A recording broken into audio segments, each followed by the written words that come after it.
Hello everybody, and welcome back to 428 Shibuya Scramble. We're gonna continue on with Minorikawa's story, because we did a decent chunk of Tama. We still have about 20 minutes left in her story though. Well, we got kept out.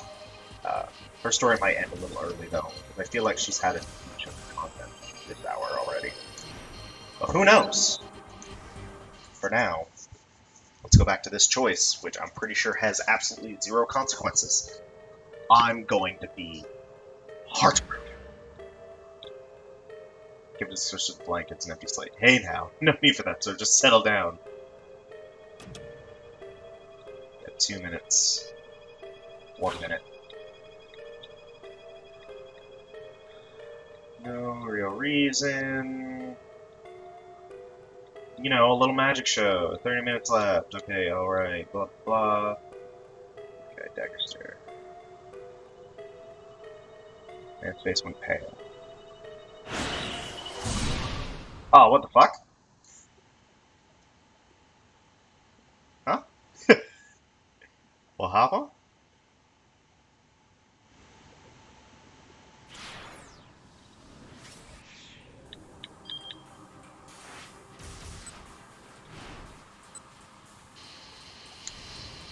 Okay. I guess I had to do it from here.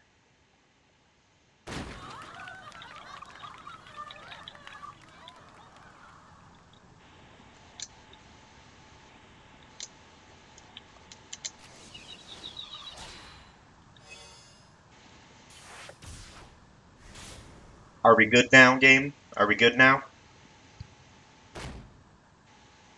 Ah, oops! Sorry to keep you waiting, a girlish voice exclaimed. A moment later, a furry figure came charging into the demo room. The crowd fell silent at the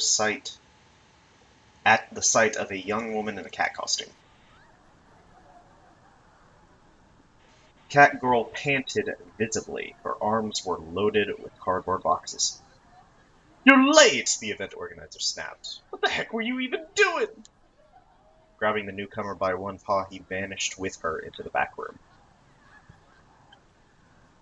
Chubby-cheeked girl wrapped up her magic routine and hurried after them. The audience stared at the now empty stage in confusion. Several minutes passed before the organizer reappeared. Ladies, terribly sorry to have kept you waiting, he called out. But now I'm proud to introduce you to the worldwide sensation that is Burning Hammer! At his signal, the young woman and the cat appeared on stage. Allow us to explain just how this revolutionary new diet trick works as magic, the young woman explained cheerfully, and the cat nodded and threw out her arms. For the first time in human history, you can drink a single bottle and lose a whole kilogram. Just drink and burn that excess weight away. And with that, the sales demo was underway, a good 25 minutes behind schedule.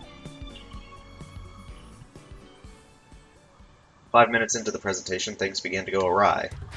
An angry clamor filled the room. What the heck are you trying to pull?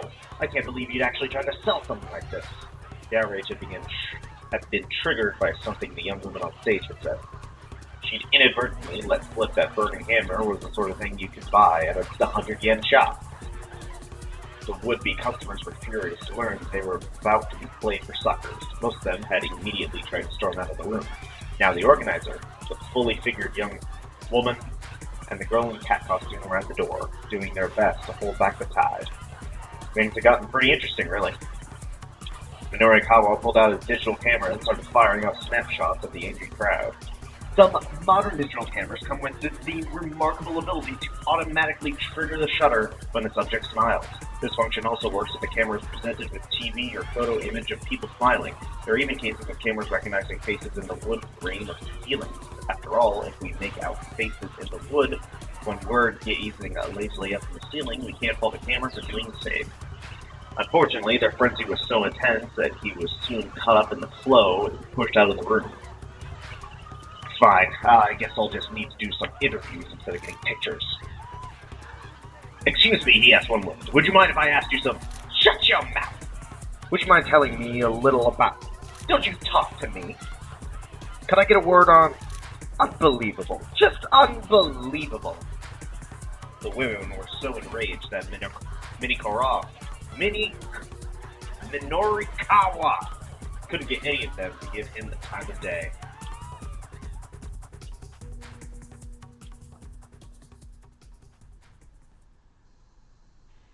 Well, before long, the entire crowd had surged out of the room and departed. Ah, well. Guess I've got enough to do, a write-up at least. Though it would have been nice to get a quote from somebody. He decided to try for an interview with the man who'd organized this fiasco. How did the guy feel, for instance, about his product scam falling through? Heading back into the event room, Minorikawa passed by the cat mascot. Same time. Doesn't matter. Cat gave him a tiny nod and walked off without a word. He couldn't see the face of the girl inside the costume, but she seemed genuinely dejected that Burning Hammer had been a bust. Hey, I'm Minoru Minorikawa, freelance reporter. I was wondering if I could have 5 minutes of your time. The organizer sat alone in the midst of his ruined displays. Oh, it's you. The man's voice had lost all of its earlier punch. Here, my credentials. Minorikawa handed him a business card. The man introduced himself as Yanagashita, and Minorikawa got down to business. So your sales demo is over, Mr. Yanagashita. How do you feel right now? How do I feel? Well, tomorrow's another day, I guess. Minorikawa was impressed by the guy's candor. I'm a little surprised to hear that, he said. I figured you'd be more disappointed. Oh, I'm plenty disappointed. I took a big gamble here to repay my debts, and I lost. Yanagashita didn't seem to be trying to hide anything. Debts? Minorikawa asked. There was a girl I was in love with, Yanagashita said. I wound up spending everything on her. He stared wistfully into the distance. Ah, interesting, Minorikawa said. You wouldn't be the first man to go to such lengths for a woman. Yeah, Yanagashita said. I suppose not. A rueful smile crossed his lips. This guy didn't strike Minorikawa as some dyed-in-the-wool scam artist. But I decided that it was time to stop feeling sorry for myself, Yanagashita went on. There are plenty of people in the world who have it way worse off. You know? You got that right, Minorikawa nodded in agreement. So I just figure, well, as long as I'm still alive, maybe another opportunity will come my way. A more earnest smile broke up to Yanagashita's forlorn expression. Minorikawa wished Toyama would have been there to hear this fellow. I have a friend who's in an incredible amount of debt myself, Minorikawa said. He runs a publishing company, but there was a big mix-up with the scratch cards in his magazine, and... Scratch cards? It's not important, Minorikawa said hurriedly. Plenty more people know about the whole scratch card fiasco certainly wouldn't do Toyama any favors. Anyhow, debt is a terrible thing, Minorikawa nodded sagely. Oh, by the way, this is unrelated, but are you familiar with a group called SOS? Apparently there's some legendary street gang here in Shibuya. SOS? Yanagashita shook his head. Nah, never heard of them. Guess I'm not going to get any leads on that case here. Minorikawa wondered if there was anything else worth asking this guy.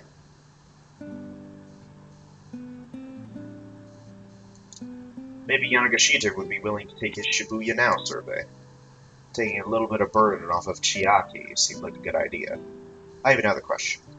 How do you feel about your life right now? Huh? How do you feel about your life? Your products aren't selling, you can't repay your debts, and yet you still refuse to give up, believing opportunity will come your way. How do you feel about all that? Yanagashita paused and thought. I'd say I'm a pretty lucky guy. Minorikawa was taken somewhat aback by that response. I haven't been able to sell any Burning Hammer. And sure, I can't pay off my debts. But even so, Yanagashita looked at Minorikawa right in the eye. 2 cute girls I've been working for me, have stuck with me through thick and thin. Sometimes, maybe you just need to be content with something like that, you know? That was refreshingly forthright. Minorikawa was surprised. And I mean, so what if I've got debts? Yanagashita went on. In the long run, none of that matters. Not really. There was a knock at the door. Excuse me a moment, Yanagashita said. I wonder who could that be? The Yakuza. He opened the door and his face froze. Damn. Wasn't quite quick enough. Mr. Minorikawa? Yes? You'll have to pardon me. I've had a little something crop up here, so if you don't mind... Oh, sure, not a problem. I've got another interview I need to get to. Anyway, so I'll just... But Yanagashita was out the door before Minorikawa could even finish. Stepping out into the hall, Minorikawa could faintly hear a voice from the adjoining demo room. It sounded like Mr. Yanagashita and two other men. Minorikawa couldn't make out any words, but he could tell they were arguing about something. It was probably some customer complaint against one of his products, or an issue with a client company. Something along those lines. Man, people who run companies sure have it rough. You hang in there, Mr. Yanagashita. Oh, perfect timing. Minorikawa stopped short as a familiar voice cut out to him. It was the man he'd spoken to earlier that afternoon about the surveillance cameras. Hey, come here a sec! The man waved him over. What is it? I'm busy right now. I've got a scoop for you. Saw it with my own eyes. Minorikawa raised an eyebrow. Give me the details. Okay, so a little while ago, I saw some foreign guy in handcuffs arguing with someone who looked like a detective. A foreigner in handcuffs? Had there been some kind of international sting or something? Whatever the case, it wasn't such a rare thing to see. Where was this? Just over there, behind the police station. Minorikawa furrowed his brow. A suspect arguing with a cop outside a police station wasn't all that weird. Still, he had a feeling he was missing something here. Well, the big thing is what happened afterwards, the man said. Afterwards? The man leaned in conspiratorially. The detective undid the guy's handcuffs and let him run off. Whoa, what? I'm telling you, man. It had to have been like a bribe or something. A bribe? That seemed unlikely. I swear that's what it had to be. There was some wheel greasing going on. You're not making this all up, are you? Minorikawa asked. He regarded the man coldly, but the guy still seemed quite legitimately worked up. It's all true! Please, you have to report this to the police right away. Why do I have to? Minorikawa asked. If you have a tip for the police, go give it yourself. He didn't quite manage to stop himself from saying that out loud. No, I can't. I'm no good when it comes to the police. Besides, they're never going to believe someone like me. Okay, so maybe he had a point there. But you're some world-class reporter, right? The cops will totally take your word over that of a random nobody. Minorikawa didn't have time to debate the point. It was easier just to make the call. He phoned up the police to leave the tip. The man bowed repeatedly, looking pretty grateful. Oh, thank you so much. I haven't been able to get any business done with those scary thugs around. What thugs? What line of business are you in, anyway? What? The man suddenly went pale. Whoops. I gotta get going. He skittered off in alarm. Minorikawa was left to wonder what this guy's line of work actually was. But he had more important things to worry about at the moment. He hurried off in the other direction.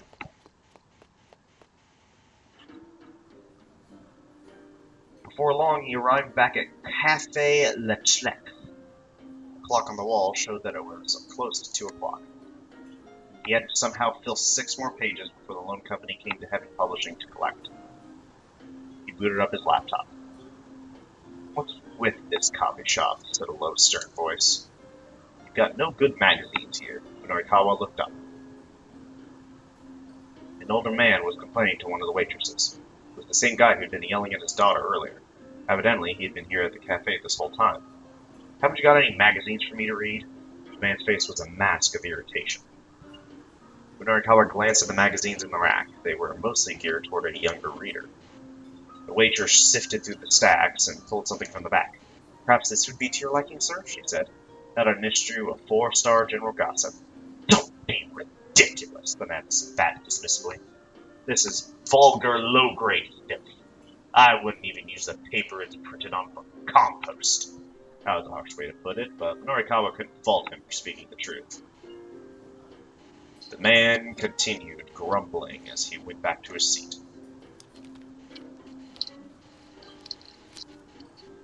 Minorikawa headed to the magazine rack himself to pick up the gossip. He opened the front cover and found the scratch card still inserted within.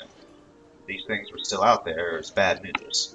Tama might end up even further in debt. Bah! Minorikawa yanked the stretch card out toward the pits. Sir, what are you doing? The waitress rushed to stop him, only for the pieces to rain down on her like confetti. The magazine itself is still perfectly readable, Minorikawa said. There's no problem here. He strode back to his seat and gazed at his laptop screen. It still hadn't finished booting up. In the meantime, he decided to give Chiaki a call. I can't do it! She picked up right away. Hello? Minorikawa asked. Hi there. Good to hear from you, Chiaki replied. How's progress? I did it, Chiaki said, her voice overcome with emotion. I managed to get people to hear me out. Of course you did. You got your pointers from me. Yes, I couldn't have done it without you, Mr. Mino. Her mood had done a complete 180. Minorikawa allowed himself a little sigh of relief. Okay then, he said. Head back to the editing department and put together an article for me. You got it, sir, Chiaki chirped in reply. I'll email you as soon as I'm done with things on my end, Minorikawa. Oh. I'll email you as soon as I'm done with things on my end, Minorikawa told her. Just use the DTP to slot your piece into the right spot in the layout. Abbreviation for desktop publishing. Refers to the process of editing a manuscript's layout on a computer proprietary to sending it to the printer. Also used to refer to the software used for creating such layouts. Creating layout data that is ready for printing but has not actually been printed yet is also sometimes called the DTP. Sure thing! Minorikawa hung up, then rolled up his sleeves. He sure was towing a pretty narrow line today. The Burning Hammer event had kept him a little longer than anticipated. Now he needed to clean up his copy as soon as possible in order to stick to his schedule. When he turned back toward his laptop, however, he froze with shock. What? His laptop monitor was still a black, empty screen. There's no way it would take this long to finish booting up. Oh, it couldn't be. No, don't let it be true. Had his computer decided to pick now of all times to give up the ghost? Minorikawa felt the blood drain from his face.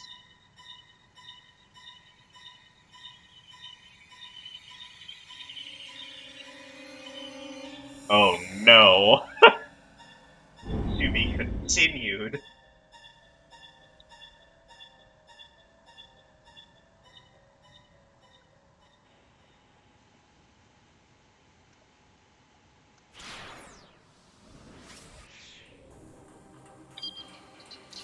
I got through all of Minorikawa. That's interesting. No, that's the cat mascot. Okay, so go here, I think. Yeah, Achiendo.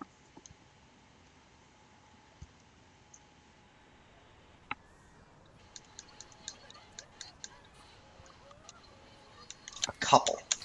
Let's go. Let's fucking go. Alright, let's see what the hell's going on. As luck would have it, they soon found a crowd in their path, backs turned toward them. Excited voices rose up from the throng. Whoa, what's the deal? Is something going on? The street fight! A fight, as the name implies, that takes place on the street, typically using bare hands and no weapons. Even a bare-handed fight can result in serious injuries, though, which is why they're pretty legal. Achi clutched Hitomi's hand good and tight. Whatever you do, don't let go. Without a moment hesitation, he plowed his way through the crowd.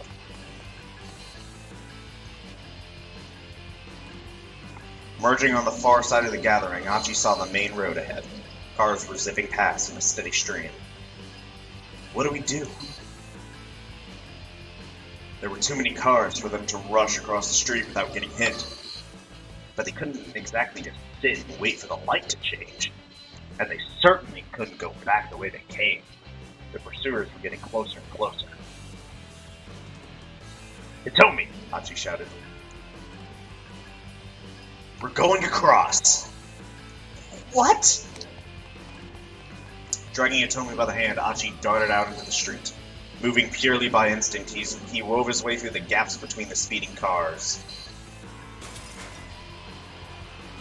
When they were halfway across, a car slammed on its brakes to keep from hitting them, causing several cars behind it to crash into one another. The multi-vehicle pileup plunged the roadway into total chaos. As a result of this chaos, traffic in the nearby area will be at a standstill for a while. While on their way to the Syndicate hideout, Shinya Kano and Jack Stanley have gotten caught in this traffic jam. In a matter of moments, the street was clogged with a long line of stopped vehicles. Achi and Hitomi's pursuers remained on the other side and did not pursue. Okay, that was crazy. Oh, that was crazy, Hitomi panted as she caught her breath. But you know what they say, idle feet are the devil's playthings. Hands. It's idle hands. Whatever, at least they've gotten away.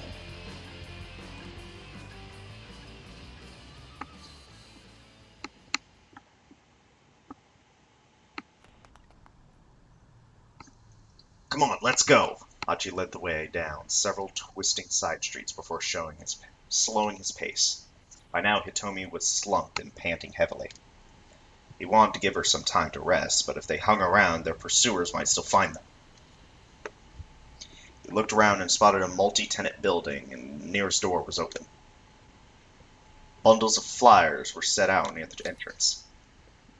Flyers for Au Revoir, the 22nd performance by the theater troupe The Wandering Angels. It tells the tale of a man named Ryu, looking back on his 100-year life as a warrior. The performance features wire action as its major set piece, with Ryu and his rival Shindo flying high through the air, doing battle with the magical Muramasa blade and beam saber respectively. Achi peeked inside and saw a pile of plywood and painted lumber. It looked like this was a storeroom for a theater's stage props and scenery. We can hide out in here, he said. But... Hitomi hesitated, but Achi gave her hand a little tug.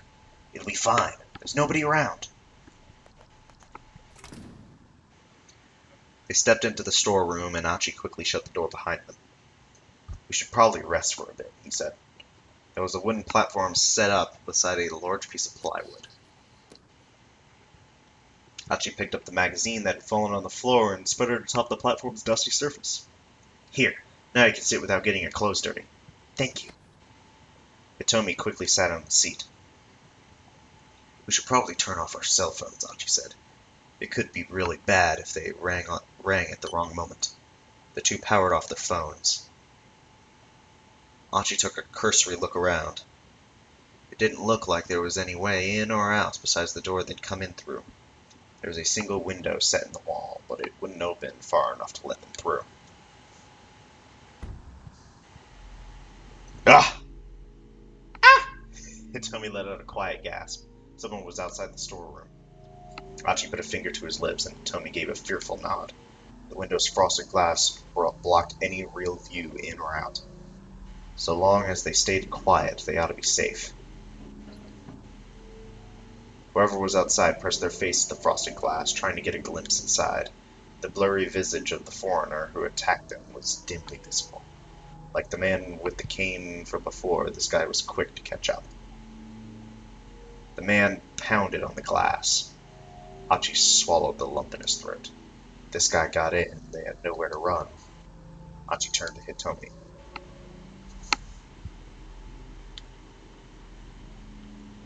I feel like sitting tight is actually the right option. So let's hurry. Let's hurry out through the door. By now, they were little more than trapped rats. But... Hitomi clutched onto Achi's arm hard. Can I help you with something? Said a casual voice from outside. They saw their pursuer react at once, pulling back from the window. That's just our storeroom, you know, the voice added. Achi heard footsteps scampering away. The kidnapper had run off. Achi exchanged glances with Hitomi and let out a tiny sigh. There were more voices coming from outside now. What was up with that guy? I don't know. Whatever. Let's hurry and get stuff tidied up. Man, my throat's raw. Sounded like a conversation between two men. Storeroom opened and the men clomped their way inside. Tomonari Takaya and Taro Toga, two members of the theater troupe The Wandering Angels. Takaya, the Wandering Angels star actor, playing the leading role of Ryu in today's performance of Au revoir, the troupe's 22nd piece. Last night, he slept completely naked and caught a cold, leading to the sore throat he has now. Toga is the stage director, handling things behind the scenes. He's very irritated that Shinichi Bondo, in charge of the props, seems to have gone AWOL.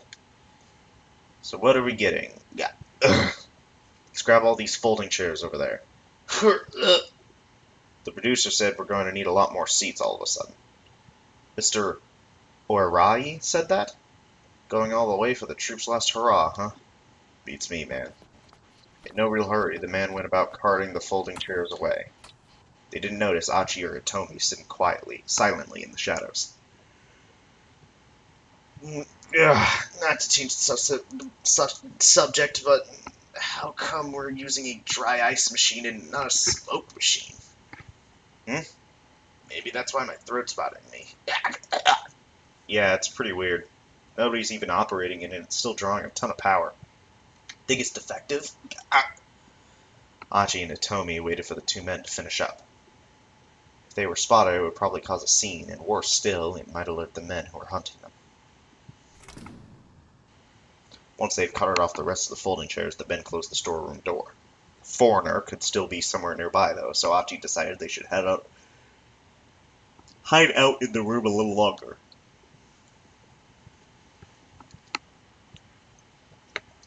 This blows. I want to get back out there and look for that blue van ASAP, but Achi trailed off as something occurred to him. Wait a second. Now that's weird. Hitomi looked at him inquiringly. The kidnappers already have the ransom money, yeah? Achi said. That's right. And then they told you that your sister was in some blue minivan? Isn't that kind of weird? What do you mean? What do you mean? Did you figure that your sister was in the minivan by herself? Well, yes. If one of the kidnappers were with her, they wouldn't need to send me to go get her. Right, Achi said. Yet the fact was that as soon as the kidnappers had their money, they could have let Hitomi's sister out of the vehicle and just run off. There was no point in sending Hitomi to fetch her personally. A look of revelation dawned on Hitomi's face. Oh! That minivan had already left Doganzaka, she said. And it came back while we were there waiting for it, Achi finished. He thought back to his earlier run-in with the blue vehicle. So then inside that minivan, there had been a bunch of foreigners inside. Which meant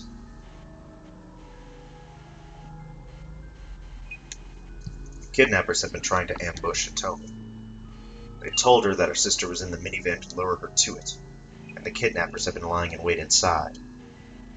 Do you think they were trying to kidnap me too? That's it. Achi clapped his hands together. Then they'd let your sister go and demand a ransom for you, and then they'd make her deliver the ransom money for your release. They'd be able to get like infinite ransom money by constantly abducting one twin after the other. That seems a little far-fetched. Yeah, I guess you're right. Now that she'd said so, Achi realized it was kind of a ridiculous idea. Still, what if the kidnappers really were trying to kidnap me? Hitomi said. As in, like, they accidentally abducted the wrong twin? I mean, I guess that would have been easy to botch up. That would imply that they wanted me specifically, and not my sister. Hitomi paused briefly and thought. Maybe you're hotter than your sister or something? Achi suggested with enthusiasm. Hitomi shook her head. That can't be. If anything, it's the other way around. Compared to my sister, I'm just... Whoa, hey, stop right there. Achi had to interrupt there. Achi had to interrupt her. You're not just anything. Please don't. I'm just... Tears had welled up in Hitomi's eyes. Why'd this have to happen to her? Why not me? Whoa, hey, come on, don't cry. I'm sorry. Cheer up. It's like that song says. Don't just stand there. Wipe those tears away. That one. You know what? Is that Ayakamiki? Yeah, that's the one. Put your hands in mine. Every single bee's a light. Huh? You know, every single bee's a light. Hitomi let out a giggle. Everything will be alright. Hmm? You got the lyrics wrong.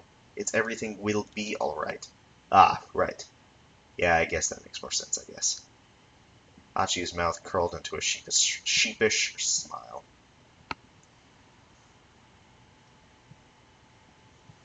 Alright, I think we've laid low long enough, Achi said at last. Think we should be on our way? He was about to get to his feet when he heard voices outside the storeroom again. Yikes, that was pretty careless of us. Yeah, we definitely gotta watch it. The theater guys from earlier had returned, and they sounded a bit panicked. Tomonari Takaya and Taro Toga, two members of the Theater Troupe The Wandering Angels. Takaya and The Wandering Angels lately, in addition to appearing on the stage, he's taken up on TV, drama, and film work as well. The next role he's slated for is in Sun TV's upcoming suspense drama Sumo Queen 2, where he will play the referee who utters the lame line, "Looks like things are getting heavy," upon discovering a victim's dying message inscribed in one corner of the sumo ring. Heard folks have been messing with the storeroom a bunch recently. Yeah. And did you hear who's behind it? Some juvenile delinquents. Like a gang? Wow, that takes me way back. Alright, let's hurry on back. Achi rushed over to the door. He tried turning the knob, but the door wouldn't budge. Oh, come on, are you freaking kidding me? He paced frantically around the room, pulling at his hair. We're locked in! And that door was the only way in or out. Achi and Hitomi were well and truly trapped inside the storeroom. This is all my fault, Achi said. It was my idea to hide in here in the first place. He bowed to Hitomi repeatedly. We're never going to be able to find that blue minivan now. Guess we'll have to get someone on the outside to help us, Hitomi replied. She scowled thoughtfully. They powered their phones back on in order to call for help. The big question was, who could they possibly ask? Hitomi, anyone you can reach out to? Mr. Tanaka, I suppose? Tanaka, right. The suggestion didn't exactly thrill Achi. He had no idea what this Tanaka guy was like. Hopefully he was the dependable sort who'd actually show up to rescue them. But somehow that thought made Achi feel even worse. Achi had someone he figured he could call, but he hesitated, uncertain. There had been a time when he trusted this guy more than anyone. They'd bailed each other out of countless jams. Nowadays, though, things were different. Hitomi gave Achi a puzzled look as he sat lost in thought. Right. Guess I don't have much of a choice. Alright, right. Guess I don't have much of a choice. Achi scrolled through the contact list of his cell phone. Found a name he had thought he'd never call again. Susumu.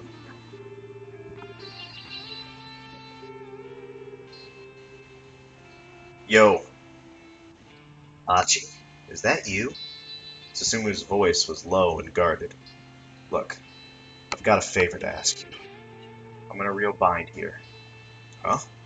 Like things are ridiculously bad. I thought maybe you could help me out a little bit? You seriously thought I'd help you? Susumu's words were like ice.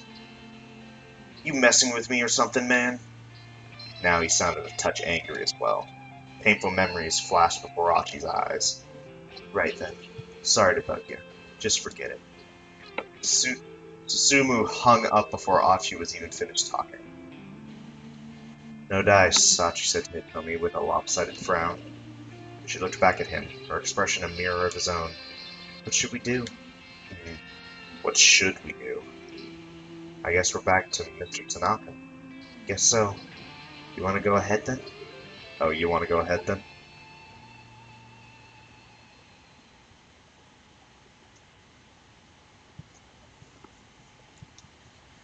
Hitomi tried calling him repeatedly, but Tanaka didn't pick up.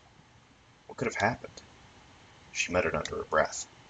Do you think maybe the kidnappers found out that Mr. Tanaka and I have been in contact? Achi shrugged.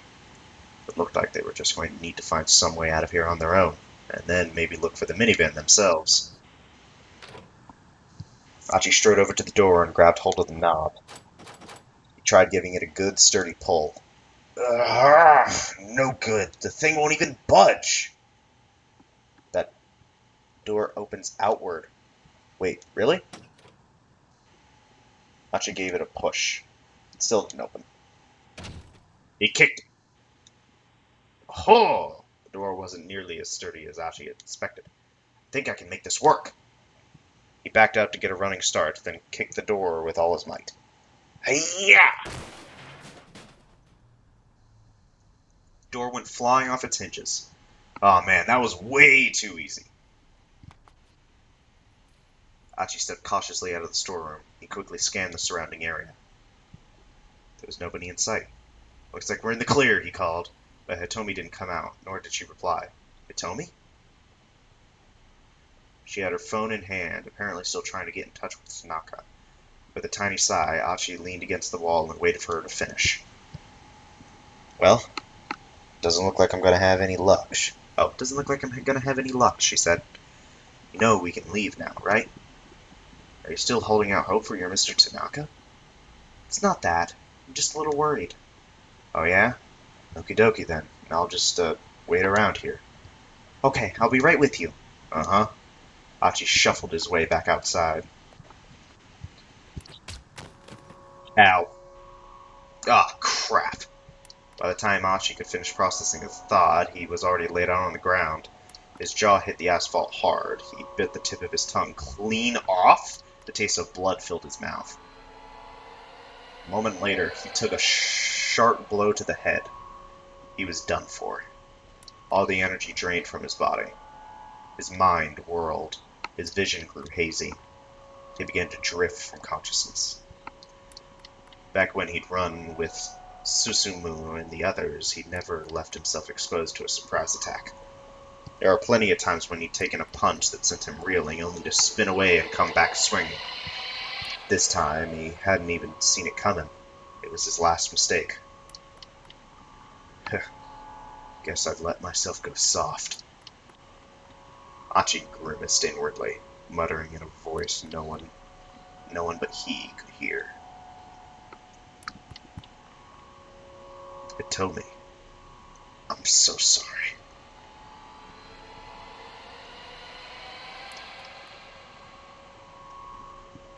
Attacked by the man with a cane. Achi successfully managed to break out of the storeroom, only to be knocked out by the man with the cane while he waited for Hitomi. Things might have gone differently if Hitomi had managed to get in contact with Tanaka. Why hadn't he responded to her calls? Maybe something strange had happened at the Osawa residence, or perhaps there was some reason he wasn't able to answer the phone? Interesting. Okay.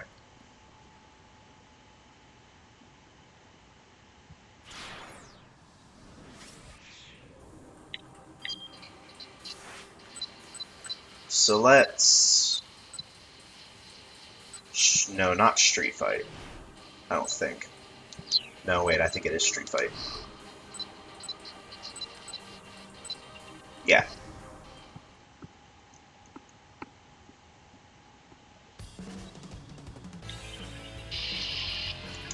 We're turning back! We're what? Follow me! Achi whirled nimbly around and sprinted back the way they'd come. The two pursuers skidded to a halt, startled to see Achi rushing towards them. The men spread out to bar the way, but Achi wasn't trying to slip past them. He headed straight for the guy on the right with a lunging tackle. He caught his target full on, dropping him unceremoniously to the sidewalk. Hitomi let out a cry of alarm.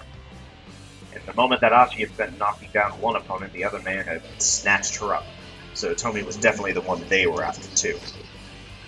Achi caught up with the kidnapper and managed to yank Hitomi free from his arms, then immediately caught him in a throw. The man spun like a top as he whirled through the air. "We gotta run," Achi shouted, hoping that he'd bought them enough time. "Right, okay." Once again, they doubled back and ran. Stealing a quick look behind them, Achi saw the two assailants quickly getting back to their feet. Bad. He wasn't going to be able to fight them off and keep Hitomi safe at the same time. Besides, at least one of the men had a gun.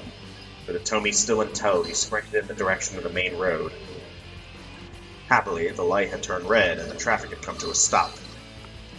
If they'd tried to cross before their brief altercation, they probably would have been inundated by a sea of cars. Worse yet, they might have caused an accident. The two men made their way across the street, then hit a narrow alley between two buildings.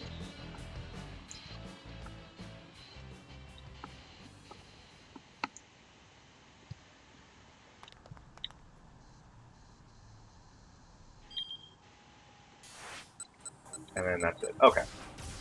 So let's go to Osawa, I want to say.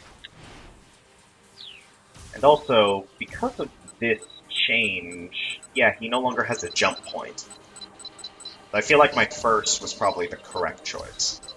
But I'm still going to just leave it there for right now. A trap.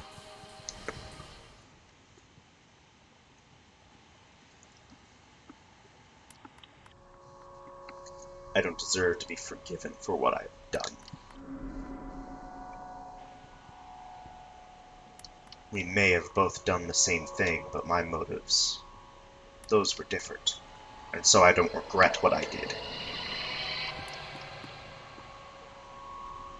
And yet, if someone were to ask if there was some small part of me that wanted to see the result of my research, I could not deny it.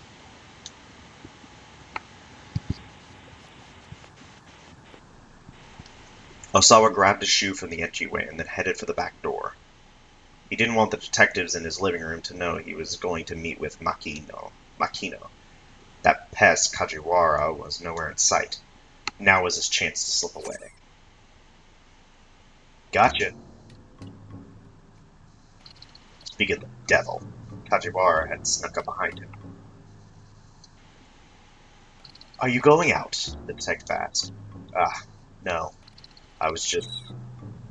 Osawa felt something inside his shoe. Glancing down, he saw a rubber duck stuffed inside. Is this your doing? I laid a booby trap. Or rather, a ducky trap. Originally a type of lethal trap used during wartime to catch clumsy or unwary soldiers. Boobies. In modern parlance, however, the term frequently signifies a harmless prank, such as setting a blackboard eraser atop a classroom door so that it falls onto the head of whoever opens the door. Kajiwara beamed with self-satisfaction. You know, you act like a grade schooler, Osawa said. Indeed, sir. I am a grown man with a youthful heart. Leave it to Kajiwara to yet again miss the point entirely. With a sigh, Osawa tossed the duck at him. Kajiwara caught it nimbly in one hand and stuffed it right into his pocket. I won't tell you that you aren't allowed to leave, sir, but all I ask is that you tell me where you've been, and where you plan on going. My work is highly confidential. I'm not at liberty to discuss just anything about. Please try to work with me on this, sir, Kajiwara interrupted. He leaned in uncomfortably close. Do you recall what I said before about how I'd appreciate if you didn't keep secrets from me? Osawa hesitated, inwardly debating how much he should share.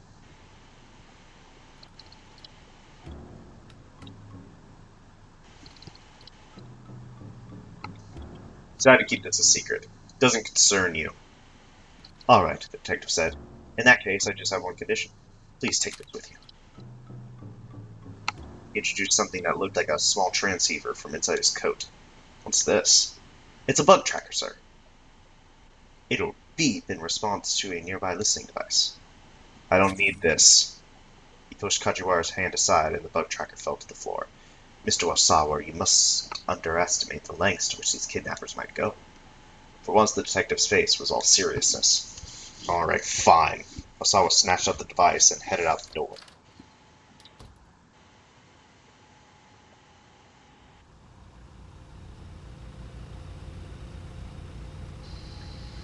Makino's car was parked out front. A driver stood alongside it. Osawa exchanged a wordless greeting with him, then got into the back. He found Makino reclining in one of the luxurious leather seats.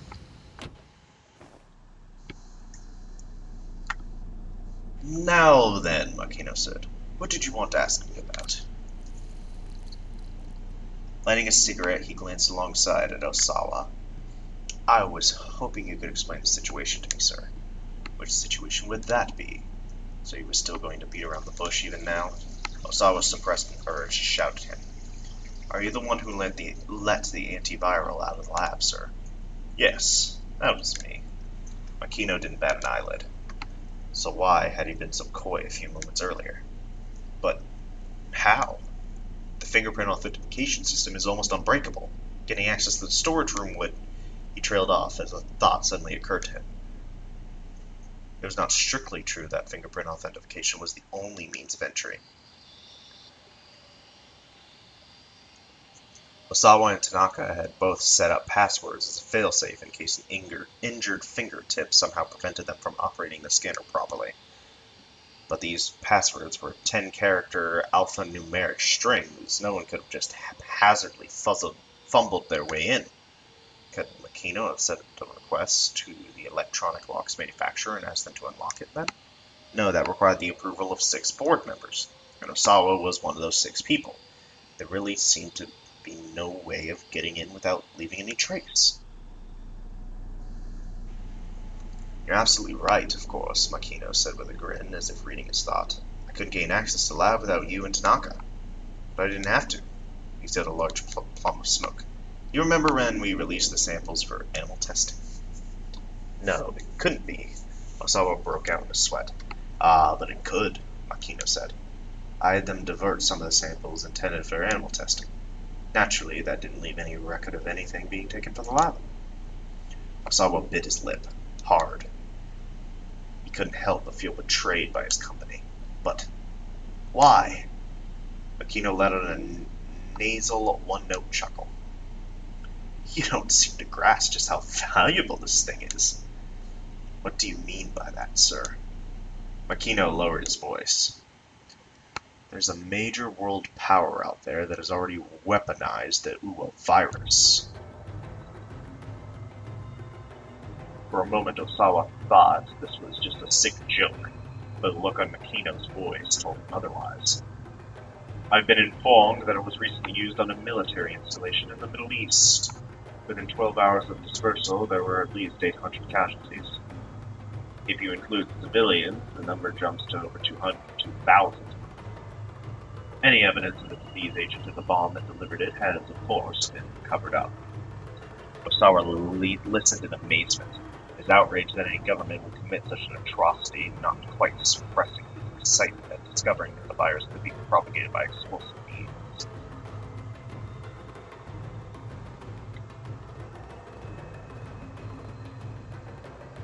He felt a flush of guilt at his own fascination. The antiviral you created, Osawa, has the potential to render this weapon useless. Right now, Okoshi Pharmaceutical possesses the sole means to combat Uo. Makino's lips curled into a boastful grin. Any number of countries would love to get their hands on it. The major power in question has offered an unprecedented sum, and that's hardly a surprise. Having a monopoly on the antiviral makes the weapon itself much more valuable. To Osawa, this is a glimpse into another terrifying world, one he had barely imagined previously. And so you wanted to get human testing over with as soon as possible. Is that it? He spat. And so you wanted to get human testing over with as soon as possible? Is that it? Makino shrugged. I explained full well to the locals that the risk of experimentation were, and they were paid in accordance with said risks. They willingly consented to infection with the Uo virus. Sophistry,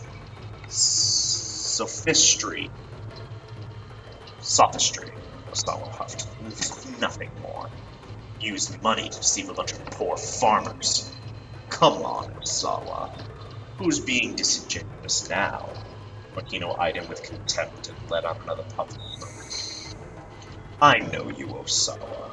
And I know you're not really concerned for some bunch of hick farmers.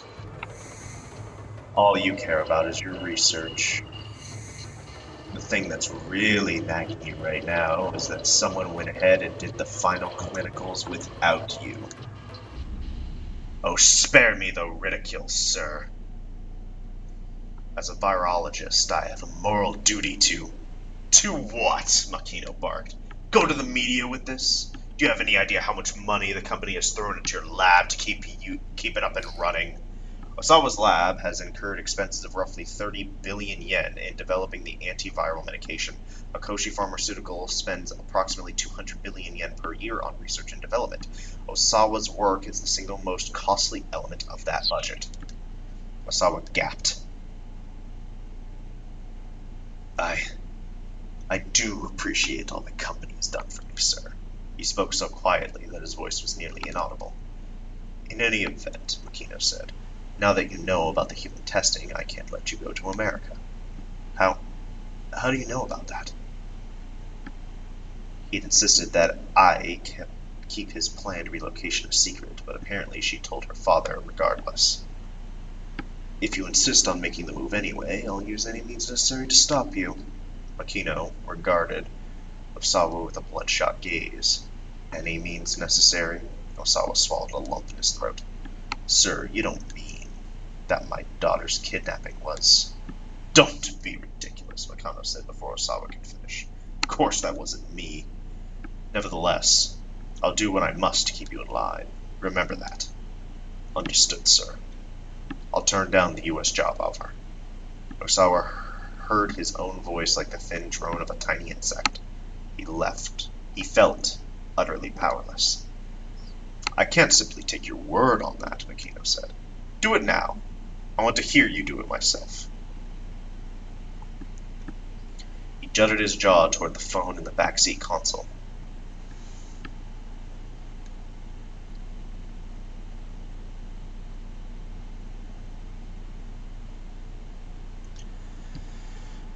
Couldn't this wait just a little bit, sir? Osawa asked. Maybe you could still find a way out. You already know what my decision is, Makino said. His tone carried an edge of intimidation. Osawa didn't reply. He simply stared at the telephone.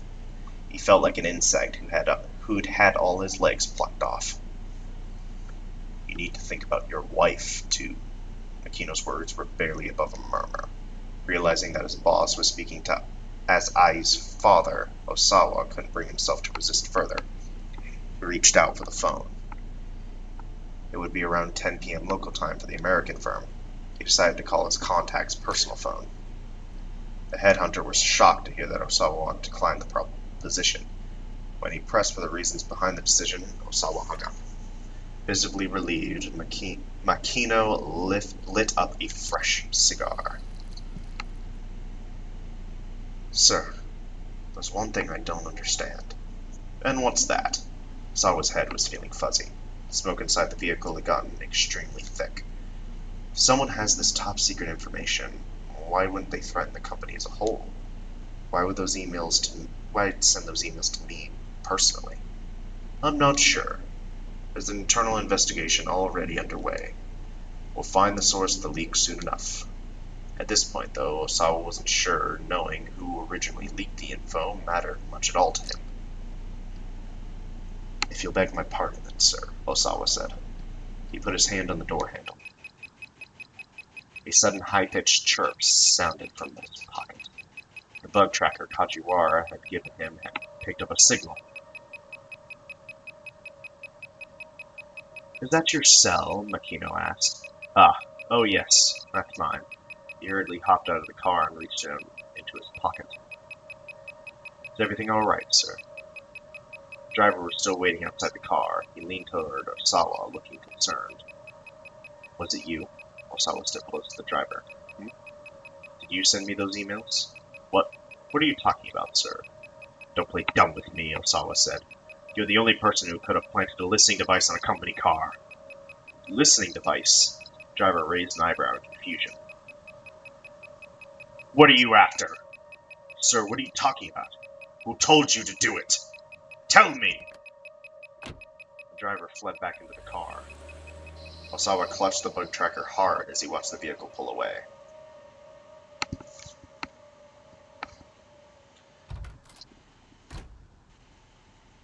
He went back into his house, still gripped by confusion, and found Ai waiting in the entryway. She must have gotten home while he was out. You were with my father, weren't you? She sneered at Osawa as he slipped off his shoes. Yes, I was, he replied. And it's over. What's over? She knows damn well what. He struggled to contain his irritation. America! I'm not going, he huffed. Oh, really? Well, that is good news. She sounded sincerely pleased. Maybe a little more pleased than Osawa cared for. I need to go finish some work things, he mumbled. He hurried to his study up on the second floor.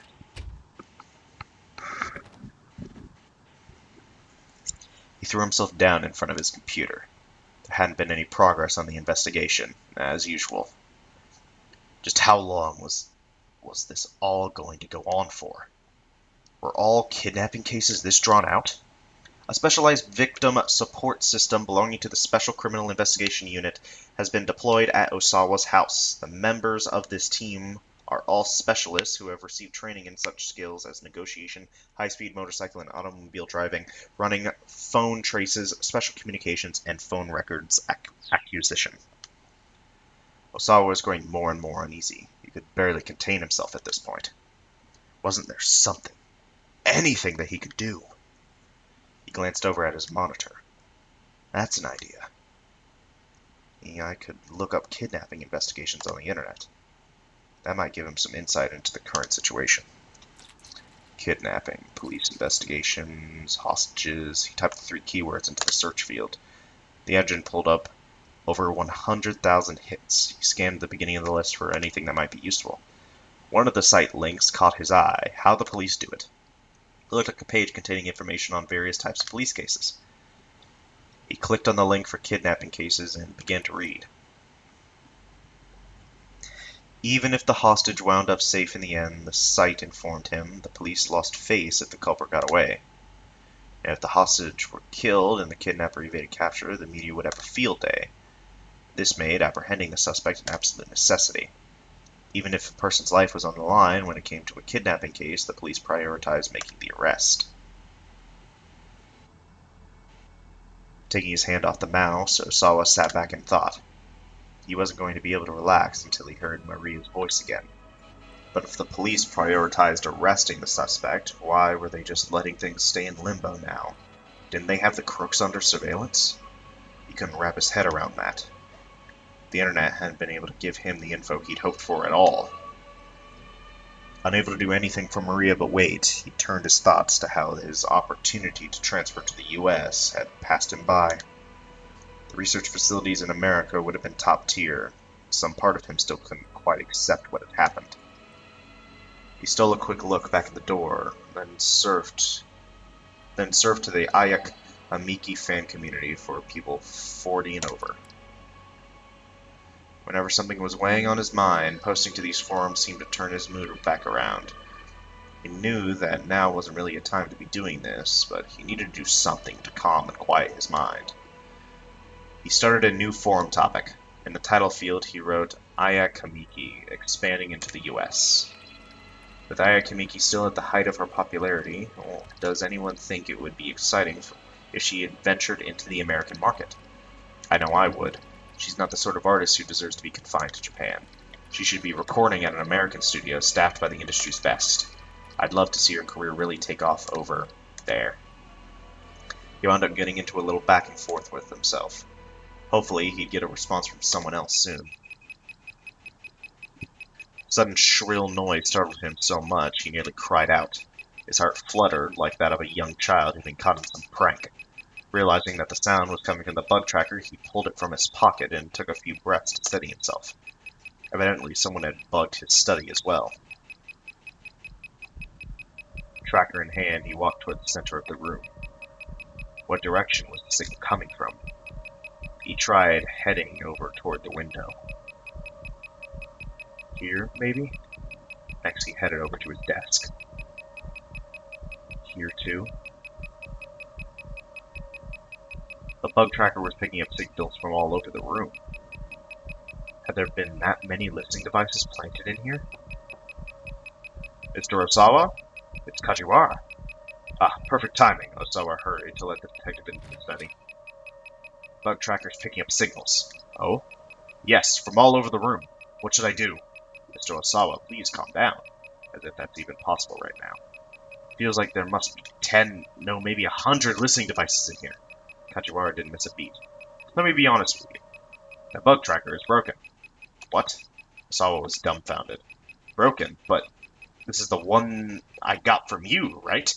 Well, yes, but mine isn't detecting anything. Kajiwara produced an identical bug tracker from his pocket. As he said, it wasn't getting any signal.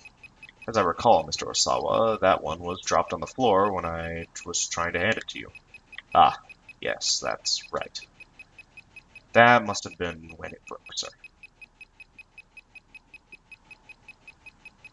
The strength ebbed from Osawa's body.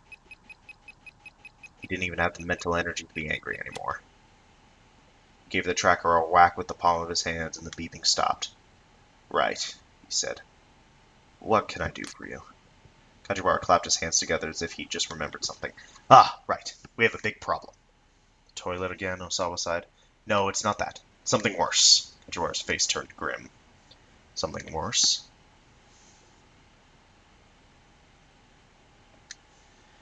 Something happened to Maria. Need to hear the detective out. What is it? Osawa asked. Go on, tell me. He did his best to remain composed. Well, you see, we ordered lunches for everyone, but it looks like two still left over. There were two still left over, so I wound up eating them. There was an awkward pause. Osawa didn't have the foggiest idea of how to respond. My deepest apologies, sir. I ate the lunch intended for you and your wife.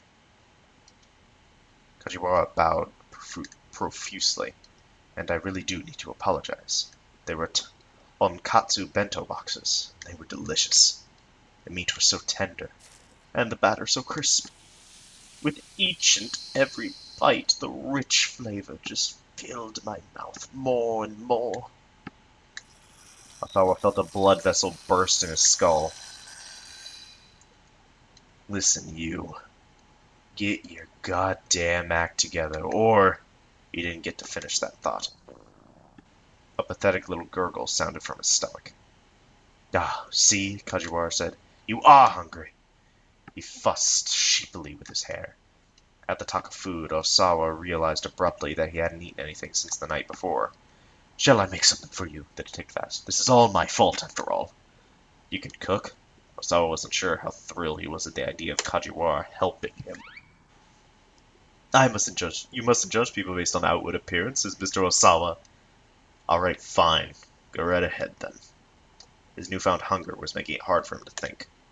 It would certainly behoove him to eat something. He led Kajiwara to the kitchen. What's with that get-up? Wearing an apron in the kitchen is a must, sir. The cartoon character printed on the apron Kajiwara is wearing is one of his own design. It is modeled after the MPD's mascot. His name is Pinpo-kun. Alas, it isn't while I'm naked. What? Naked? Oh, are you not familiar with the concept of the naked apron? The state of being entirely naked save for the apron, a form of cosplay. The view from the front, rear, and sides all offer a certain appeal, but caution must be advised, as it may be difficult to stop arguing about which presents the loveliest sight once the topic is raised.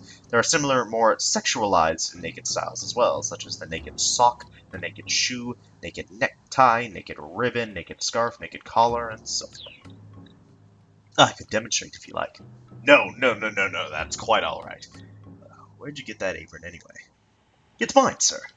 Have you had it with you this whole time? Yes, in here. With a smile, Kajiwara pointed to his pocket.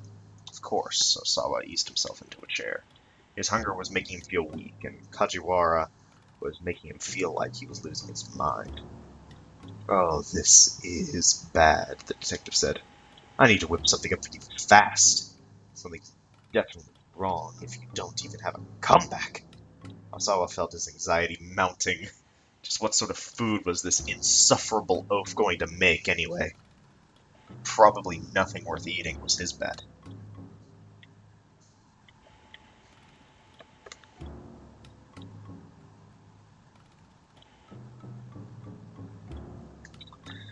For now, he'd just have to pray he wound up with something edible.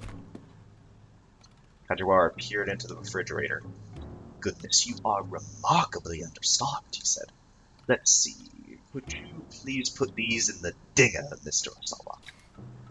Named for the sound a microwave oven makes when it has finished heating your food. The microwave at my house doesn't really go ding when the timer reaches 0, though it's more just a beep, but it doesn't make sense to call a microwave a beeper when you already have a word that refers to something else. The detective handed Osawa some frozen lumps of rice. A dinger? What the heck is a dinger? The microwave oven, sir. Osawa stepped in front of the microwave.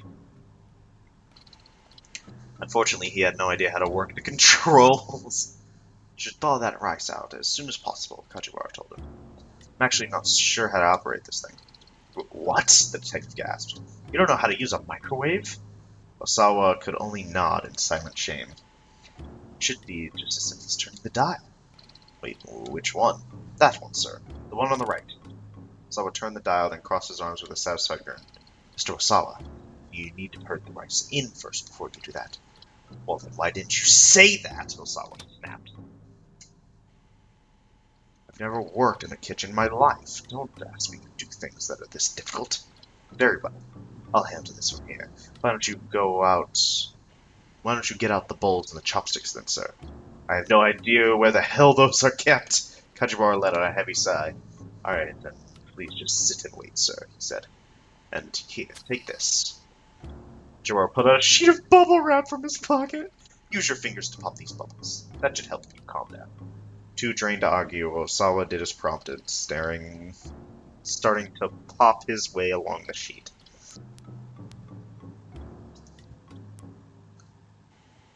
Rather than calm him down, though, it was making him incredibly cross. It felt more like a sort of ridiculous punishment. They say you can learn a lot about a household by looking in the fridge, you know? Kajiwara was cooking something in a frying pan. And, Osawa asked, just what have you learned about mine? I better not say so. You might take offense. Osawa snapped another bubble between his fingers. Ah, the rice has finished thawing. Kajiwara topped the steaming bowl of rice with a fried egg he'd whipped up in his pan. Then, as if it were an afterthought, he added some pickled vegetables. Here you are, sir. Your fried egg on rice is complete. One of Kajiwara's simple recipes. Others include his white spaghetti, which is simply spaghetti that has been flavored with butter, salt, and pepper after it's been boiled. Both are a bit too basic to be properly called cuisine, but it does take a certain skill to bring the best flavor out of the ingredients with such seasonings. Kajiwara grinned from ear to ear. Go ahead and eat. Eat it while it's still warm. Osawa received the bowl with a dubious look. You aren't very good at cooking, are you? He said. All you had in your refrigerator were eggs and pickled vegetables, sir. I assure you, it's quite delicious. I recommend breaking the yolk and mixing it all together. Reluctantly, Osawa brought a bite to his mouth. That's good. The words came out almost unbidden. Isn't it? Isn't it just? Egg yolk and pickled vegetables pair quite well. Osawa couldn't help but stuff his face, slipping into a rapturous daze as he did. The more he ate, the more it stirred his appetite. I had no idea fried eggs could be this delicious. I know you probably have a long ordeal still ahead of you, sir. But please, keep your chin up and hang in there. Kajiwara gave Osawa an amiable smile. Ah, that's right. And for dessert, we have bananas. No, thank you. Kajiwara grimaced as Osawa held up a hand in refusal. Right then. When you're finished eating, could you please wash the bowl? Me? Wash dishes? Osawa exclaimed in surprise, sounding like a petulant child. Someone else cooks for you, you should do the cleaning up. It's only polite. Fine, okay. While Osawa was doing the dishes, the bug detector went off again.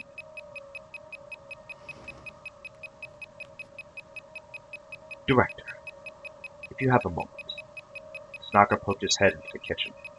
I've got something urgent to discuss with you.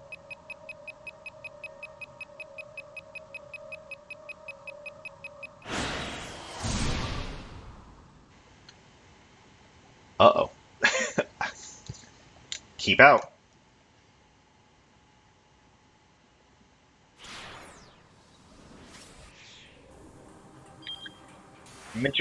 I'm interested to see what these other choices will lead to.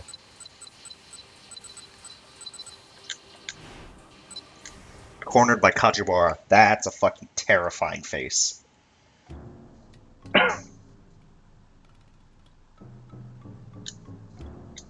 Alright, I'll tell you.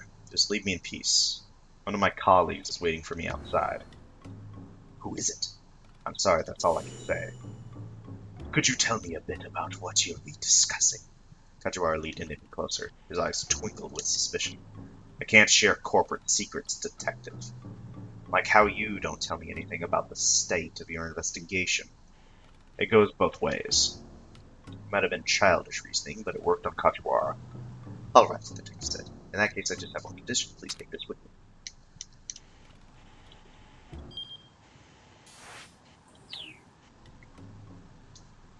What's this? It's a bug tracker, sir. It'll beep in response to a nearby listening device. I'm just going to meet someone from work. I don't need this. Listed under kidnappers. Alright, fine. Headed out. Okay, now it should be fine. Ow, my fucking throat. Yeah. There's still one more choice. Even though it'll probably lead to all the same thing. Going out to buy cigarettes. Jabbar flashed an awkward smile. Now that's odd. I didn't think you smoked, Mr. Osawa. I'm getting them for I've never seen your wife smoke either, sir. Besides, Jabbar leaned in close to him. Your wife isn't even home right now, is she? This wasn't going as Osawa had hoped. Evidently, he wasn't a very good liar. Even so, he decided to double down. Alright, fine. It was actually Mr. Tanaka who asked me to get them. Oh, now that's surprising. But the sort of thing he'd ask of you, Mr. Osawa? Kajiwara was genuinely gifted on getting on one's nerves. Osawa barely contained an urge to punch the detective right in the face. Well, no matter, I suppose. Kajiwara went out at last. Just try not to wander too far. Oh, and also. It looks like a small receiver. Please take this with you. What the heck is it? It's a bug tracker, sir. It'll beep in response. Don't eat this. But you have no idea what the lengths of kidnappers will sometimes go to. Take it anyway. Yeah, there you go. Woohoo.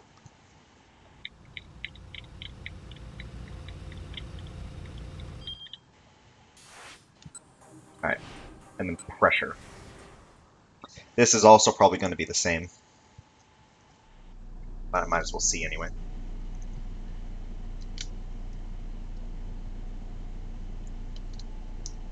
Alright, Osawa said. He had no choice but to fall in line. It would be around 10 p.m. local time for the American firm. He hung up. Yep, there we go. And then, let's see, the bug tracker.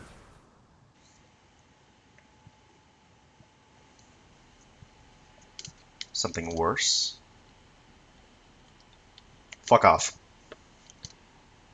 There's no way it could be that important. Osawa didn't need to listen to this clown. Sorry, but I think we're done here. Now, would you please leave? Kajiwara sternly expressed steely expression hardened even further. But Mr. Osawa, your life is on the line here. What? And then a pathetic gurgle rose from Osawa's stomach. Ah, see? You are hungry. Wait, is that it? No. Shall I make something for you? The detective said, this is all my fault after all. Your fault? Well, you see, we ordered lunches for everyone, and it looked like there were 2 still left over, so I wound up eating them. There was an awkward pause. Osawa didn't have the fucking idea how to respond. I ate the lunches intended for you and your wife. Bowed profusely. Really do need to apologize. A popular menu item from the Your Lunch in a Box bento chain. Company President Chiyozo Osugi spent many years working at a famous French restaurant in Kyoto. Valuing flavor over sheer volume, he insists that each side dish in the bento box be prepared with considerable care and effort. Chiyozo is in distress after falling out with his daughter, but he simply can't forgive her eating habits, which favor volume over flavor. The meat was tender, batter still crisp. Each bite, the rich flavor just filled my mouth. Blood vessel burst. Said my life was on the line. Yes, sir. Hunger is the enemy of the mind. It interferes with your ability to make proper decisions, so you really ought to get something in your stomach. I was too flabbergasted to reply. Right then, Mr. Osawa. Please follow me to the kitchen. Alright. What's with the get up?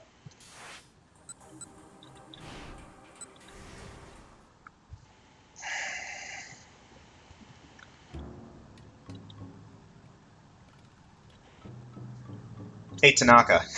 Maybe it was better to ask Tanaka to make him lunch instead. Osawa gave him a hurried phone call, and his assistant director was quick to agree. Having Mr. Tanaka help me here, he told Kajiwara. By all means, go back to your investigation. Kajiwara said. I hope you don't think I'm not inclined to help you out. Since when had helping out been Kajiwara's strong suit? That's not the issue, Osawa said. My, it's such a shame, a friend being treated like a stranger. Oh, how I would love it if you were an actual stranger to me. Mr. Osawa was still struggling to turn down Kajiwara's insistence. Tanaka arrived, his sleeves unrolled. He'd already removed his jacket and his necktie. All right, he said. What are we making? He sounded happy enough. Apparently he didn't mind cooking. This was a side of Tanaka that Osawa had never seen before. Oh, will you be helping me out as a detective? Tanaka regarded Kajiwara in his apron. Of course, it's all part of my duties while I'm stationed here. Understood. Let's get started, shall we? The pair began rummaging through the kitchen, forming an immediate bond of camaraderie. Remarkably understocked. Oh no, did I accidentally just fucking... I accidentally forced myself into a bunch of scenes. Lump of rice. Want me to help out? Of course. It's your rice after all. Osawa. Try to respond to that. Please go ahead and ding those. Ding? I'm afraid I'm not familiar with dinging. I meant heat them in the microwave oven, sir. I don't know how to use a microwave.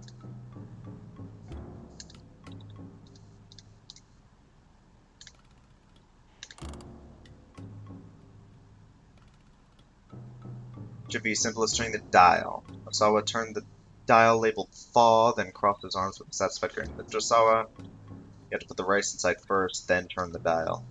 Swallowed quietly. Put the frozen rice in the microwave, then turn the dial once more. Bum bum. Don't know what anyone expects, muttered silently. It's not like I've ever used one of these things before. Mr. Osawa, why don't you take this and go wait somewhere? Bubble wrap. Bubble wrap first showed up on planet Earth in the 1960s. It was originally developed not as a packing material, but as a form of wallpaper and a type of cover to prevent leaves from falling into swimming pools. These products did not sell well, however, and the manufacturer instead to market the wrap as a packing material, after which it became a hugely successful product. I did not know that. What is this for? Use your fingers to pop the bubble. That should have you come down. Too drained to argue, did as prompted. Well, Mr. Tanaka, Kajiwara said after they'd spent a little time working at the stove, you probably don't need to stay any longer. Sorry for the trouble. It's quite alright, Tanaka replied. There's so little in the way of ingredients, I guess there wasn't much I could really do. Shoulders slumped, he glanced over at Osawa. I'll leave this in your hands then, detective. Are you sure you don't mind? Should I go out and purchase some more ingredients? No, that's fine. Thank you for all the trouble. No, I apologize for not being more helpful. Tanaka washed his hands and left the kitchen. Alright.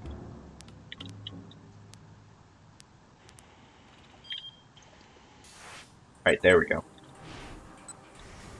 What about asking my wife to do cooking? I feel like asking my wife is going to get me a bad ending. I don't know why. Ives' lunch was gone as well. He should probably have her make something. Someone called his wife on the intercom to make the suggestion. Absolutely not, she scoffed. Besides, I'm not even hungry. Roughly 1 hour earlier, Osawa slipped out of the house and went to the cafe Le Trek, down near the train station, where she ordered a sandwich and some black tea. Hanging up the receiver, Osawa turned back to Kajiwara. Very well, detective, if you could be so kind. Okay. So yeah, I am truly stuck. Oh!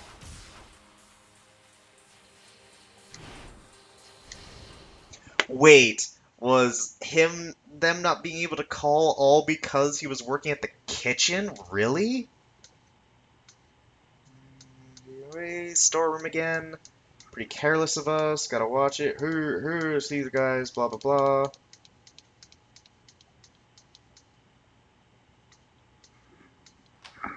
Gang, that takes me way back. All right, let's hurry on back. Over to the door. It is locked. It will not budge. Come on, are you freaking kidding me? Let's go. Let's go. Let's do it. Door's the only way in or out. They were trapped. It's all my fault. We'll never find that minivan now.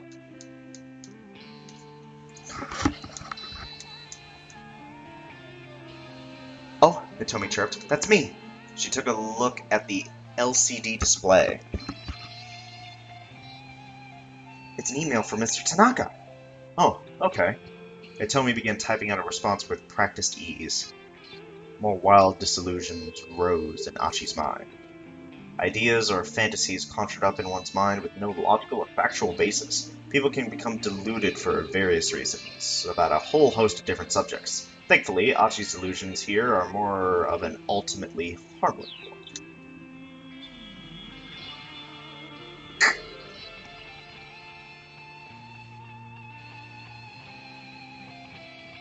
Stealing a quick glance at Hitimo? What? Hitomi, he noticed her gaze happily at her phone screen. His delusions ran even more wild.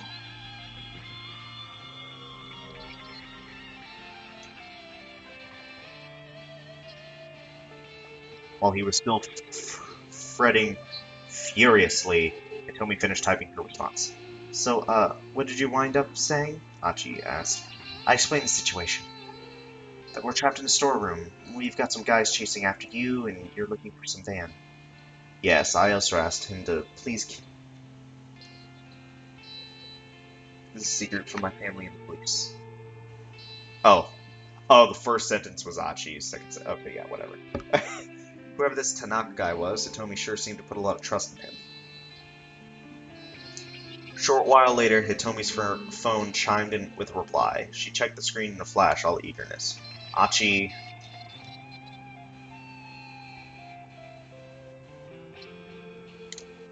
Achi couldn't help but ask. So, what's that Tanaka guy have to say? A hint of jealousy slipped into his voice. He says he's going to find the minivan for us. Huh? If he just comes and lets us out, I can go look for it myself. He says he wants us to hide out here a little longer. Ah, what the hell? Seriously? He says that if someone's after me, it's safer to stay where we are. Yeah, I'm out of the running, Hachi thought to himself. This Tanaka was clearly pretty concerned for her. And there was really only one reason a middle-aged man would think like that. Alright, fine. We'll wait. Hachi turned his own phone off, then slumped back in a huff.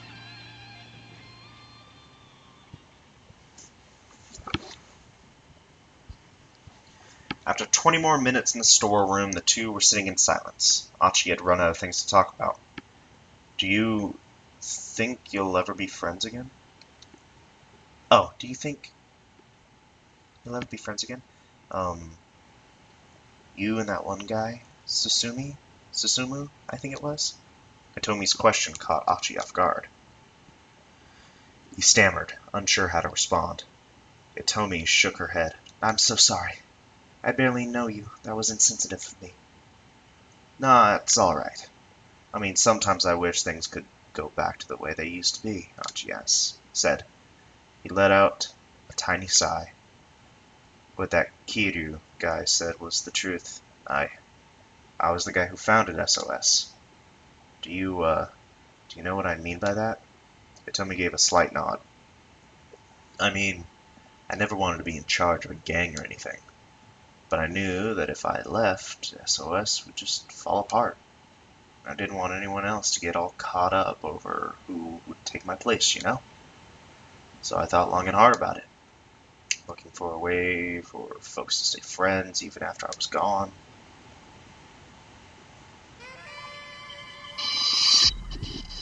The loud voice echoed through the pool hall that served as SOS HQ, an establishment for playing pool, more formally known as pocket billiards. This particular place is a pool bar serving alcohol. The standard pool table is rectangular in shape, sports 6 pockets, 4 in the corners, and 1 in the middle of each long side, and supports multiple games, including 9-ball, 8-ball, and rotation. There were also tables without pockets. This style is known as Karam billiards. What do you mean you're leaving? Susumu was positively red in the face. You're our founder, Achi. You can't just up and quit. Susumu was almost like a younger brother to Achi. If anyone was going to try to stop him, Achi knew full well it would be Susumu.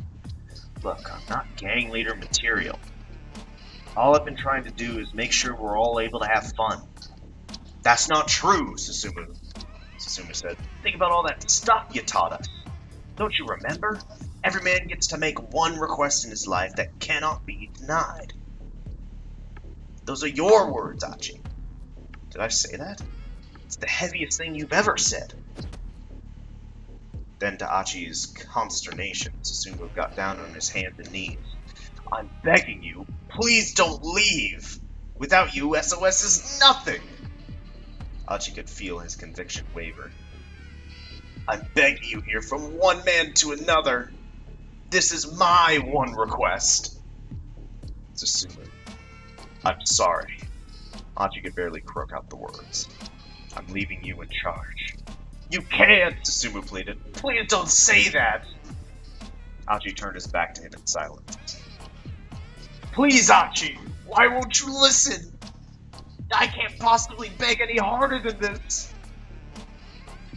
Enough with all the request nonsense, Achi grimaced. What? Look at you. Down on your hands and knees like that. Pathetic. Ultimately stems from the Greek pathetikos, meaning subject to feeling or capable of emotion. Over time, the meaning changed to signify exciting the passions, and later on, to more modern sense of arousing one's pity. Achi spoke as harshly as he could, fighting to mask his true feelings. I'm fed up with you. All of you. With each word out of his mouth, Achi could feel his own heart breaking. But if he could make the others hate him, at least it would give SOS a reason to stay together. How could you say that? Don't you try and pull that crap! Susumu's tone has changed from sadness to anger. Fine then, He railed. I'm never asking you for anything again. I'll do what you want. I'll take the reins of SOS. Achi walked away, waving vaguely without looking back. Good luck. I mean it. Once he'd stepped out of the pool bar, he wiped his sleeve across his face and came away wet with tears. This game is going to be the death of my voice, by the way. Sometimes I think that maybe I could apologize to those guys and we could go back to the good old days again. But that's never going to happen. Not unless Suzune gets better. He stared into the distance at nothing in particular. At least he'd sorted out how he felt about his former pals. Is there nothing that can help your sister? Toby asked. She needs a heart transplant. And the problem with heart transplants is that the timing's tricky. The act of surgically implanting one person's heart into another body. Such an operation is typically only performed on a patient with severe heart disease who cannot survive without a new heart. There are strict requirements that must be met before a heart can be transplanted, however, chief among them that the donor must first be brain dead. Even if there is a donor available, the transplant has to be performed within 4 hours or things get dicey. Because lack of oxygen causes damage, referred to as warm ischemia damage, in any organ removed from a human body, a transplant must be carried out and blood circulation restored within a certain time window, known as the total ischemic time. In the case of a heart transplant, total ischemic time is only 4 hours. Helicopter and charter jets are frequently used to rapidly transport hearts for such operations. Oh wow, I didn't realize. Neither did I, actually. Someone with a heart that's a match for Suzune would need to die somewhere near her, somewhere they could perform the surgery within that 4-hour window. The odds of that happening are so small it would almost be a miracle, which is what my sister's been waiting for. Achi thumped the left side of his chest. If my heart could do the trick, I'd gladly let her have it. Damn it! I've got a strong heart, too. He thumped himself on the chest again and again. He didn't mention it to Hitomi, but Suzune's blood type made finding her a heart transplant even more difficult. She had Bombay blood, type of blood that does not correspond to the more common types of ABO or AB. In some instances, a standard blood typing yields the result of O in such individuals. First discovered in the city of Bombay, now Mumbai, on India's west coast, the blood type takes its name from the city due to its relatively high incidence rate amongst the inhabitants. It was one of the rarest blood types in the world. Apparently, there were only a few dozen people in all of Japan who had it. Rare blood types such as Bombay are scarce enough that even nationwide blood centers seldom have them in sufficient supply. For this reason, when such blood types are discovered in everyday testing, samples are quickly taken to be frozen and stored at temperatures lower than 80 degrees below centigrade. If Suzune were ever to receive a heart transplant, it would need to be from someone who also had Bombay blood. Achi. Hitomi sounded like she was on the verge of tears. Wow, she must really feel bad for Suzune. If you did manage to find a heart for your sister, what would you do? What do you mean? Say, if you happened across someone who was a donor match. I would do anything. Anything? Yeah, whatever it took. I'd risk my own life if it meant helping Suzune. I mean, at that point, I'd assume God had granted me a miracle or something, you know?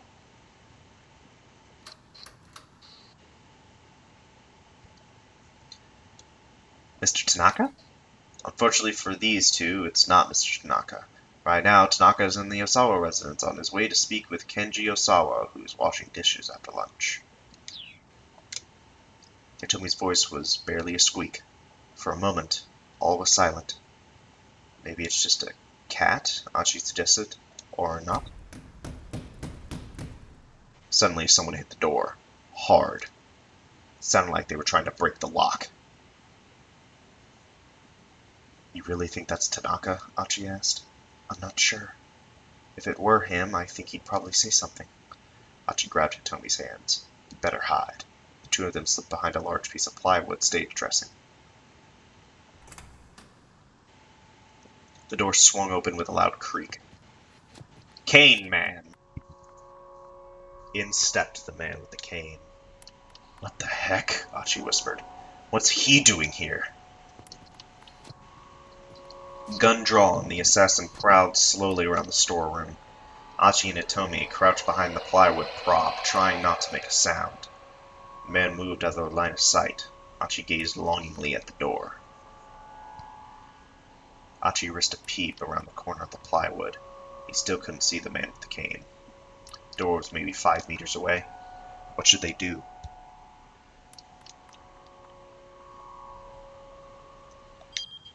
At what time am I at? I'm actually almost done. They need to make a run for it. Achi took a firm grip on Hitomi's hand. Suddenly, they heard the sound of a cell phone vibrating from behind a tall piece of plywood leaning by the door. The assassin stepped out from behind it. If they made a run for it, they'd probably have bumped right into him. That was a close one. Achi wiped away a couple of beads of cold sweat. I'm sure this is the place. His voice was low and confident. Uh-oh. Did he have friends? Still clutching his phone, the assassin wandered deeper into the storeroom. Achi and Hitomi took the opportunity to slip out the door. They ran through the alleys, back toward the main road. Before they reached it, however, they suddenly found their path cut off by one of the foreigners who chased them earlier, the accomplice of the man with the pipe. He stood waiting for them, holding a knife in one hand. Out of the frying pan and into the fire. If they turned back, Achi knew the man with the cane might catch up with them, and he had a gun. Achi slipped up his sleeveless jacket and wiped it around his left arm. He was going to have to use his left arm to guard against the knife while punching with his right hand. He clenched his fist and braced himself. And then suddenly, he froze. Huh? A small dark silhouette dropped from somewhere up above. Landing deftly, the newcomer lunged toward the man with the knife, closing the gap between them in the blink of an eye. The figure delivered a swift chop to the back of the man's neck. He dropped to the pavement like a dead man, finally giving an Achi a clear view of the shadow behind him.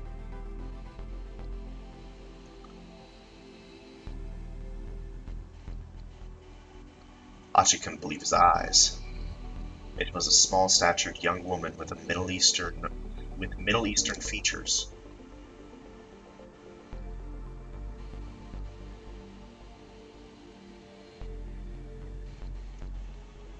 Hitomi let out a little gasp.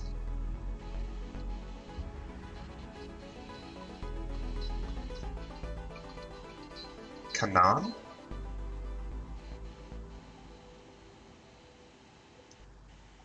To be continued.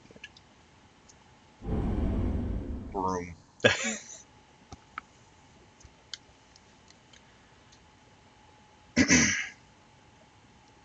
Holy shit, my fucking throat right now.